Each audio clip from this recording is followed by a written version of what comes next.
চলুন আজ একটা নতুন ইংরেজি শব্দ শেখা যাক। আচ্ছা, একটা শব্দ যার দুটো মানে, একটা ভালো, একটা খারাপ। কি হতে পারে বলুন তো? শব্দটা হলো লিপ। হ্যাঁ, লিপ। চলুন আজ এই শব্দটা নিয়েই সব জেনে ফেলি।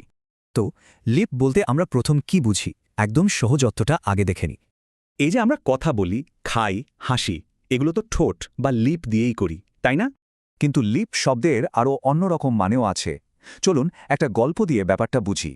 গল্পে কে কে আছে দেখি। এই হলো রিনা, আর এ হলো ওর ভাই তুহিন। গল্পটা শুরু হয় যখন ওদের মা তুহিনকে তার ঘরটা পরিষ্কার করতে বললেন। কিন্তু তুহিন কি বলল জানেন? সে মায়ের সাথে খুব খারাপ ব্যবহার করল। এই যে তুহিন অভদ্রভাবে কথা বলল, এটাকে ইংরেজিতে বলে গিভিং লিপ। মানে কারোর সাথে, বিশেষ করে বড়দের সাথে অভদ্রভাবে বা তর্ক করার সুরে কথা বলা। এই বাক্যটার মানে হল মিটিংয়ে বসের সাথে বেয়াদবি করায় তাকে বকা শুনতে হয়েছিল। আচ্ছা, গিভিং লিপ তো বুঝলাম, কিন্তু লিপ সার্ভিস জিনিসটা আবার কি?